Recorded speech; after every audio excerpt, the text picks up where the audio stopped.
Welcome to the Financial Coconut Podcast Network, the leading personal finance podcast network in Singapore. I'm your host, Reggie, aka your Chief Financial Coconut, and every Tuesday you will be spending more time with me.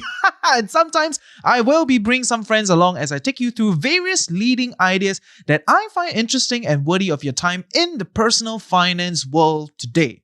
I've decided to call this segment First Dibs, hoping that you and I can get first dibs on these leading ideas. Okay, it's nearing the end of year season, so a lot of you paying taxes, in company tax lah, income tax, all those things, right? So I know a lot of people are managing their taxes, especially if you are self-employed, but for a lot of other people, tuning in weekly, maybe, you don't really need to care so much about your taxes because Singapore does have a very simple tax structure, and what happens is you receive a form, receive an email, or maybe not email, right? You receive a letter, and then there'll be like this QR code where you can scan and just pay, right? So I think that's kind of the idea. But I think there are a few little things here and there that we can expand on to kind of understand a little bit more on the Singapore tax structures and what can you do about it. And maybe some things here and there that people didn't really realize. Oh, it's like that one. So today I'm going to spend some time to talk a little bit about the three big buckets of taxes you and we pay as Singaporeans. Everyone gets AT&T's best deal on the new iPhone 14 Pro with the incredible camera. So, people currently listening to comedy podcasts, and people listening to political podcasts, and people listening to true crime podcasts who actually can't stop listening to true crime podcasts and it's ruling their lives. The point is, everyone, new and existing customers. Ask how to get up to $800 off the new iPhone 14 Pro with eligible trade-in. Visit att.com or our stores for details. Terms and restrictions may apply.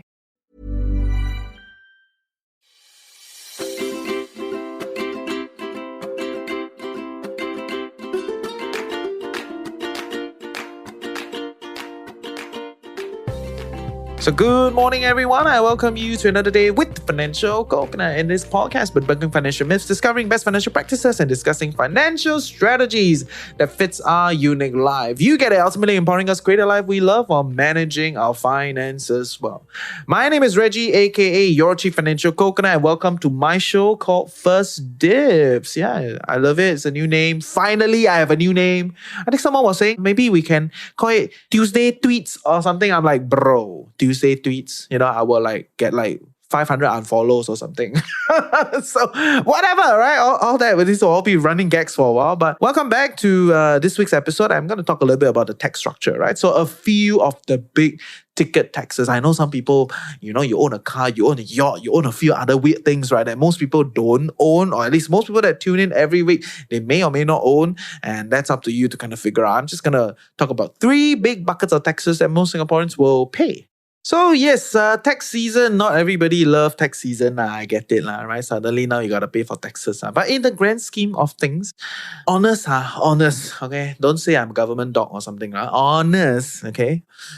Singapore does have a relatively lean tax structure. Yes, a big part of your money ends up in CPF, okay? Right from the get-go, 37% of your income ends up in CPF. That is fair point, I get it. And some people will call that pseudo tax. But my view is, would you rather be taxed and spent now directly, or would you rather put aside a bunch of money and then spend the dividend of it? I think most people will want that, right?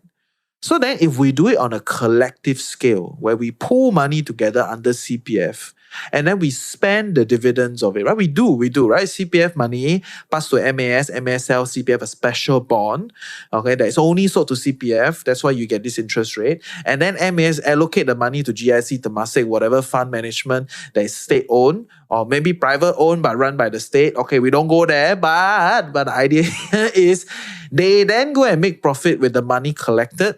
And then a part of that comes back into our tax, our overall tax spend. And then, we can build roads, get nicer things here and there, like $1.50 swimming pool, which is very cheap. If you travel around the world, it's very cheap. So yeah, think about it. If you on your own will look to allocate some money aside to invest and only spend the dividend when the state does it on a collective level. What's so bad about it? Okay, but it's up to you lah. Up to you, which position you want to take. But I just thought it's an interesting idea. Rather than high tax, with like 30, 40, 50% tax, with tax and spend, we have taken a different route where we pool money together as a collective and then we invest and then, we spend the dividend, which is what you really want to do in your own private life. So in your personal expenses, it's like that. State runs it in this way also. So yeah, I think it's okay. Of course, the other camp will say, then don't tax so much lah, Then you become like what, a neoliberal project? You become like, pure capitalist, right? You want to privatize everything, blah, blah, blah. Guys, don't think of it that way, okay? I'm going to put it out there. I'm trying to influence your thoughts. Please do not think privatization will solve anything.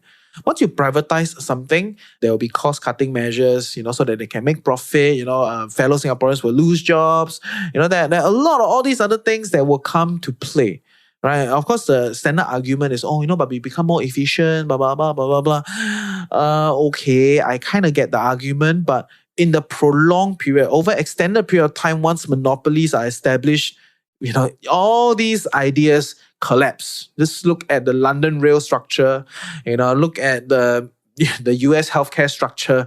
There are many examples all over the world to suggest to you that privatization is not the way to go. Of course, the other side also is valid, right? You have a lot of state-run structures all over the world that has embroiled in all these kind of rubbish or embroiled in scams, embroiled in embezzlements and corruption, all that, those are valid also, right? So the idea here is not about state-run versus private-run, right? It's just about recognizing that when it's state-run, there's a diminished profit interest. When it's private-run, it's all about profits. And so with this underlying interest, how do you then manage it, right? As if the state is not running well, go and petition the state, right? Tell them, hey, this is not working, protest, this is what you need to do. Okay, I didn't just say protest. Singaporean, it's a bit hard, okay? That's a different discussion altogether, not on this show, okay? But the idea here is if the state is not running well, put pressure on them so that they will run better. It's not all about privatization, okay? So I'm not a big fan of endless privatization. How did we end up here? Okay, but back to the main topic today. In other words, what I'm saying is Singapore has a relatively lean tax structure, as much as you want to believe that a big chunk of your money is like siphoned away from you right from the start. I get it because it enters CPF, but overall, the real tax that we pay is really not a lot, like really as an expense, because CPF eventually come back to you, right? The real tax, that means tax and go out and doesn't ever come back to you. It's not that crazy. So then what are the three big buckets of taxes that you pay and what are my thoughts on it? Number one, okay, the first big bucket that you pay is consumption taxes, right? So including tariffs, right? So all your vices, like whatever that's called vices, okay, alcohol, smoking, whatever. Okay, to me, there's no real vices because there's a moral position on those things, but that aside, the state has decided to tax some of these things.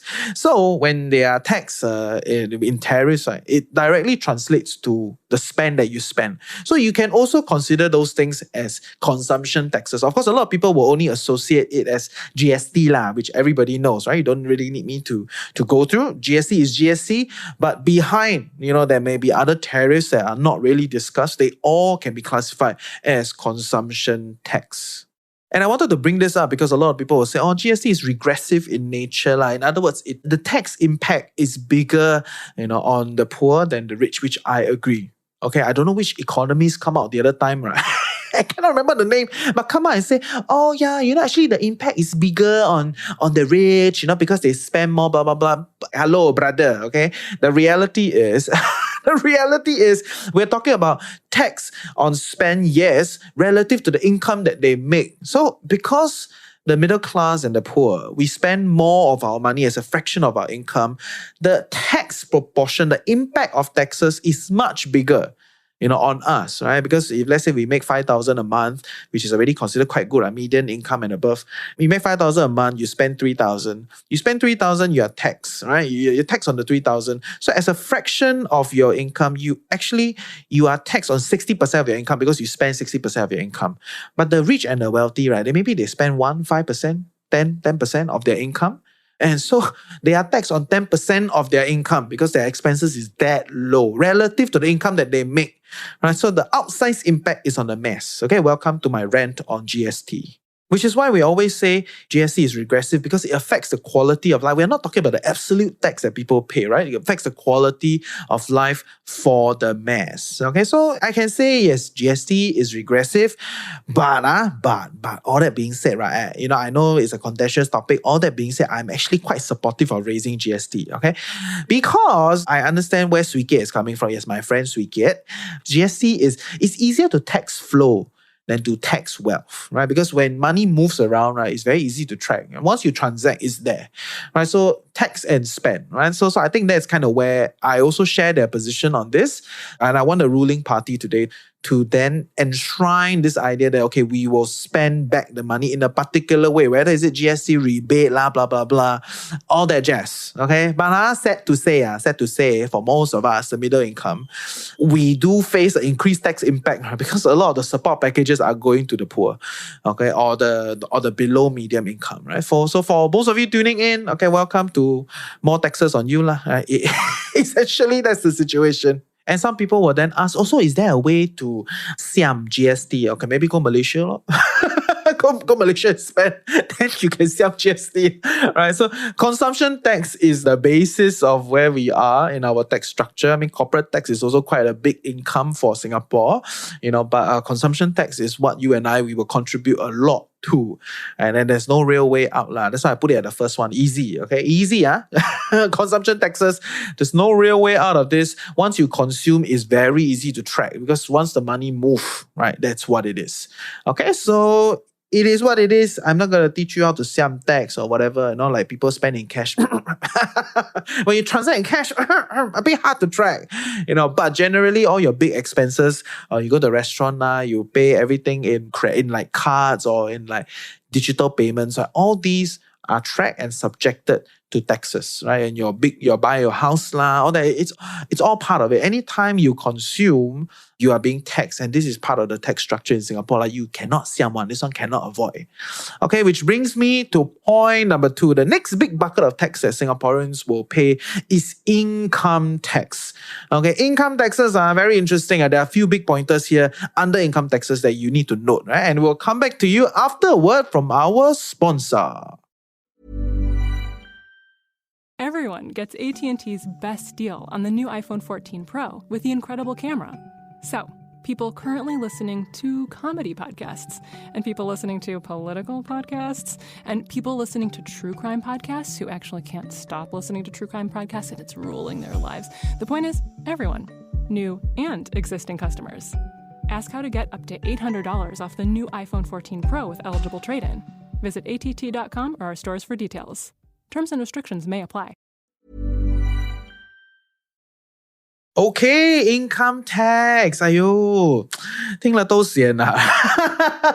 I know I get it, guys. It's very normal, and I think we are going into a period where you start to receive all these letter law, you pay tax, blah blah blah, and then you see like a few hundred or a few $1,000 leave your bank account, right? You'll be like, oh, why? So me gets, and it's very painful. I know nobody likes it. Who likes to pay taxes, right? But okay, let us take a breather and look at our roads, look at MRT. Really, Singapore's public infrastructure is quite good for the price that we pay. So, but let us contextualize a little bit, okay? Contextualize a little bit. If let's say you make median income, okay, about 4,400 or 4,500, let's say take 4,400 a month, and assuming you have not done any SRS or any form of tax rebate activity or contribute CPF to your family, all that, okay, assuming nothing, you make 4,400 a month. Every year you have to pay about $600 worth of taxes.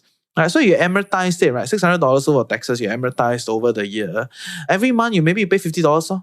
Every month, you pay $50, see the MRT move, be on the road, have the pavement, have shelter walkway. Have very horrible hotline service when you call. Horrible, I tell you, some of the government institution hotline service is horrible. Okay, but anyway, that's a different discussion. Okay, but generally, you're essentially paying $50 to kind of keep the country running with all these public facilities. And when you see it that way, right, you don't feel as bad anymore. right? So I think that's kind of where I'm trying to drive towards in today's episode. Some small little things here and there that you can do and you can think about and get a bit more clarity on like what are we paying for? Like we tax. Where are we going with this money, right? So to be clear, income taxes, maybe about $50 a month. If let's say you make median income, it's not too crazy. Of course, some people will say, how about we do SRS, Supplementary Retirement Scheme? And I get it, man. You do SRS, you have a little bit more for tax rebate and all that, right? So I get it. You want to reduce your taxes a little bit, you want to do SRS? Okay, go for it. And I did an episode last year, right? You got to go all the way back to last year. I did it, to talk a little bit about SRS and what are the things to look out for, the withdrawal period, what are the tax exemption you can get with SRS, is there a cap, all those things. So check out the earlier episode. I'm not going to repeat those details here. Alternatively, I think a lot of people may not realize that if you contribute to your family's CPF, your grandparents, your parents, especially the housewife or the house husband or the retired grumpy uncle or whatever, right? Whoever that is your immediate family, you top up to their CPF, actually you can also claim tax rebate, right? So there are all these kind of things. The interesting things about CPF, most interesting thing about CPF here, right, is that if you contribute to CPF, you get the tax rebate, and what happens is when the money comes out of CPF, you are not taxed, right? CPF money cannot be taxed.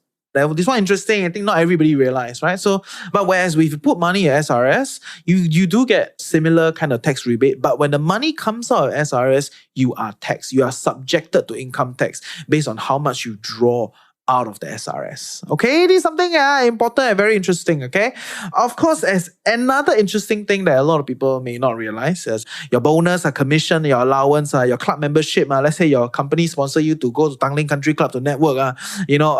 Everything, they're all taxed. They're all considered tax. So you have to monetize and put it together, and it will be taxed. Okay?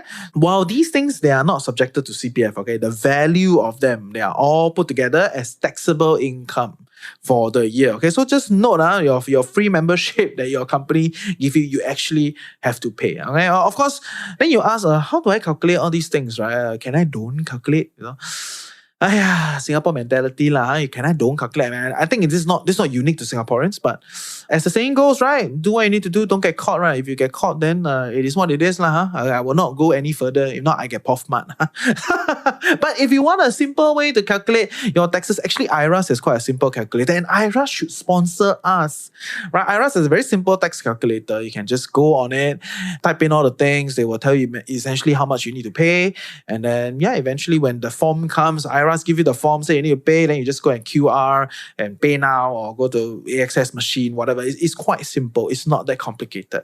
But for a lot of people that, have full-time job, which is probably most of you tuning in, many of these things are already calculated by HR lah. So Sally from HR will calculate for you and say, okay, 今年你要给多少啊? So Sally from HR will calculate for you. Everything is fine. Okay, but I think where I'm going for is to recognize that there are certain parameters. You need to know your rights, what is taxable and what is not, and all these supposed perks, right? Actually, many of them are taxable, and I don't want you to get creeped up. Okay, I don't want you to feel like, this one actually not taxable, then why am I paying, right? And if let's say you are being taxed, recognize that all these are considered part of taxable income, which is why there was a period of time, there was a lot of saga where a lot of influencers, right, they were needing to pay a lot of taxes because there are all these free gifts. The sponsor give them gifts instead of money, and then they take these gifts to go and sell into secondhand market so that they can monetize it, right? Because they need to feed themselves. They cannot every day eat I don't know, facial mask or something, right? So,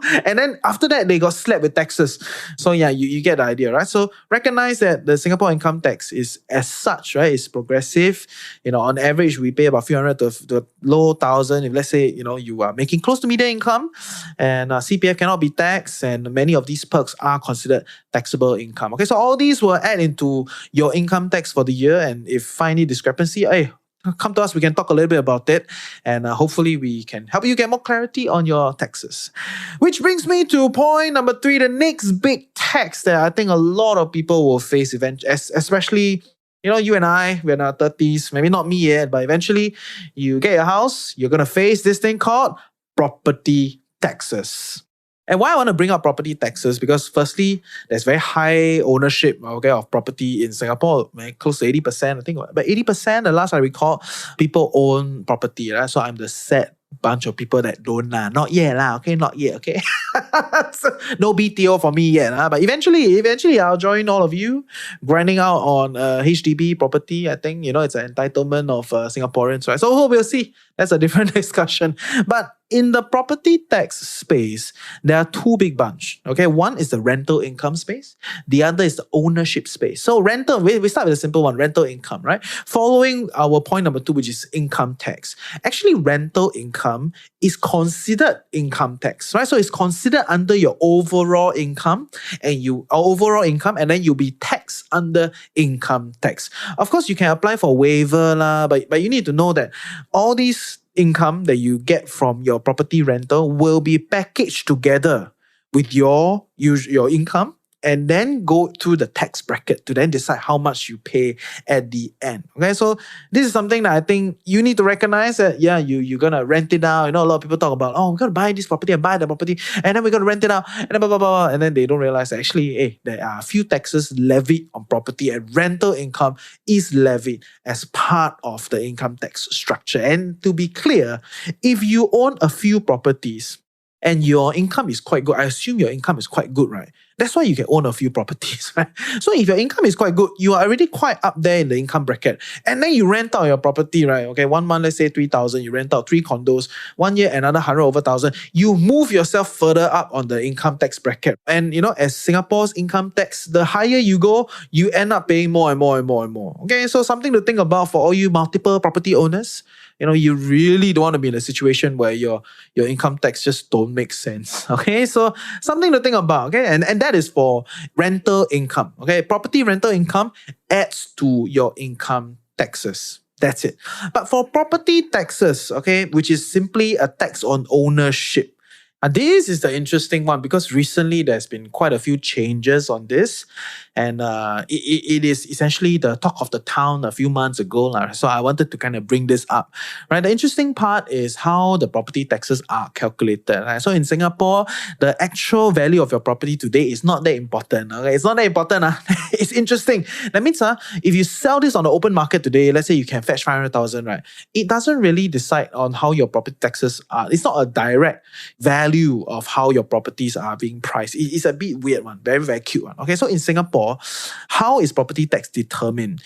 We first have to calculate this idea of annual value, okay? Remember this term, annual value. What is it really trying to do? Okay, it is essentially an estimate by the taxation board on the amount of rental value this particular property can get. Okay, so to contextualize it, it is essentially not about how much your property can fetch you when you sell it in today's price. It is more important about the net rental value that you can get. Okay, estimated net rental value you can get. And then this will become the annual value. And based on the annual value, you are taxed. Interesting, Singapore property market. But then you ask me, so what are the different factors? Okay. And if you go around the internet, right, nobody can tell you anything, right? So the different factors ranging from size to location, blah, blah, blah. Essentially, how popular your property is, how much rental value you can get. But all you need to know now, this is a black box. No one really knows what is the formula. It's not open. It is an estimation, right? So you can always check with IRAS, check with HDB on what is your annual value. But the reality is you have to take the value as what it is, right? So whatever value they give you is what it is. This is a black box. You cannot dispute it. It's very hard. Okay, maybe you can ask your neighbor, right? If your neighbor get a different value, hey, why you stay level 10? Your AV higher than mine, right? Maybe really level 10 is, I don't know, higher value, a higher level can get more rent. I don't know, right? So if you dispute that, then maybe I think there's some room for dispute. But generally, this is a black box. It's an estimation. You don't really know. Everybody gives you some broad factors, size, location, blah, blah, blah. It's hinging on your rental value of your property. Okay. So after you have your annual value, okay, and in 2020, let me give you an estimate, okay. In 2020, about a 4-room will have an annual value about 9.8 thousand, and a 5-room will be about 10,000 thereabout. But because this is an estimation based on the rent that you can fetch, okay, and also in an inflationary environment today, I'm very certain AV will be going up, okay, at least 4 to 5% following the CPI rates lah. So as inflation move up, AV move up, your property taxes move up also. Wow, very talented. Everything keeps going up. So yes, it is what it is. It all hinges on AV. The divergence here is interesting. The divergence here is whether or not you stay in this property, right? So we have decided this is the annual value. How is property taxes then decided based on the annual value is whether you stay. If you stay, your property will be classified as owner occupied. If you don't stay in this property, your property will be decided as non-owner occupied. Okay, so essentially that's what it is. And of course, the non-owner occupied one, the tax is much higher, right? Which you can go and calculate yourself. Just go to IRA's website. It's very, very simple. And all these are manifestation of the new policies and, really just government trying to tax a little bit more on wealth, which I am a big supporter. I think, we always just talk about income. We don't really talk about wealth. So I think this is a great, great one, right? Where there are all these people that own a few property and they say they kill car every day at the kopitiam down there doing nothing, right? So I'm not talking about the few people that are relying on rental income. I mean, I get it. But there are all these people that are wealthy and they own a lot of property. And all these people, they are essentially getting discriminated in their tax because it is not owner occupied. And the differential is quite big. Okay, go to IRA's website and see for yourself. Okay, and all in all, I would say, in other words, right, maybe your best bang for your buck, right, is to stay in your 5-room flat, rent out 2 rooms, and work as a freelancer agreement where your income is not denominated as income, and spend money in Malaysia.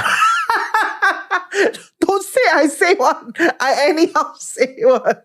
Okay, don't quote me on this. Don't quote me, okay? Everyone gets AT&T's best deal on the new iPhone 14 Pro with the incredible camera.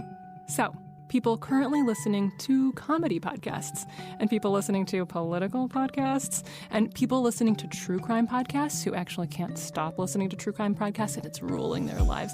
The point is, everyone, new and existing customers. Ask how to get up to $800 off the new iPhone 14 Pro with eligible trade-in. Visit att.com or our stores for details. Terms and restrictions may apply. With that, I'm going to sum up today's episode, the 3 big buckets of taxes that Singaporeans pay. Number 1 is consumption tax. This thing cannot run one GST. But interestingly, I think a lot of people don't realize that tariffs and import tariffs also in some ways affect your life, right? So it affects your consumption, right? You pay more because of these tariffs. So yeah, if you have some time, you want to geek out on some of these things, please go for it. I'm not that bad. I'm not against raising GST, in other words, right? But as long as the GST, after we raise it, we spend it well, there's a little bit of a balancing structure, all that lah. So GST cannot siam unless you come to Malaysia and spend, okay? Point number 2 is income tax. If you work as a salaried individual, your income tax is usually calculated by Sally from HR. It's not that difficult to understand, but if you then participate in SRS or CPF schemes, contributing to your family CPF, you can get some sort of exemption or get some sort of tax rebate on the yearly taxes that you need to pay specifically for income tax, right? So this is quite interesting. You can check out my earlier episode to talk about this. And then 1 year earlier, you can scroll all the way back. Okay, interestingly, you need to know CPF is not taxable. Money in and money out of CPF is not taxable. Something you should remember. And something else you should remember is all your membership, your bonus, your allowance. If your company buy you Mandala membership or whatever, it all looks like free, right? They're all considered part of your allowance, right? So you actually can be taxed, and by right, you should be taxed, right? Even for your free membership. IRAS has quite a simple calculator. Go for it. Which brings me to the 3rd big bucket of tax that most Singaporeans will pay, and that is rental income and ownership tax on your property taxes. So for clarification's sake, your rental income will be included in part of your income tax structure. So it will be included in your overall income. So all add together how much income you make this year, and then you will be decided on which kind of income tax bracket. So you will kind of put that together with income tax, and the other one is the ownership tax. So essentially, the government will estimate the kind of annual value that you have for your property and then tax you lah. And of course, they will tax way more for non-owner occupied. Essentially,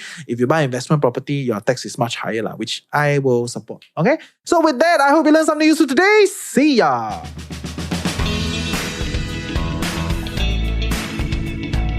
Hey, I hope you learned something useful today and truly appreciate that you took time off to spend your life with the Financial Coconut. Knowledge is that much more fun and interesting when shared, debated, and discussed. So join our community Telegram group. I know it's tax season. You may have a lot of different things that you own. Whatever you want, anything you want to ask, please come to our Telegram group. We're getting more activity. I'm very happy about it. So yeah, hope to see you on our Telegram group. I will see you next week.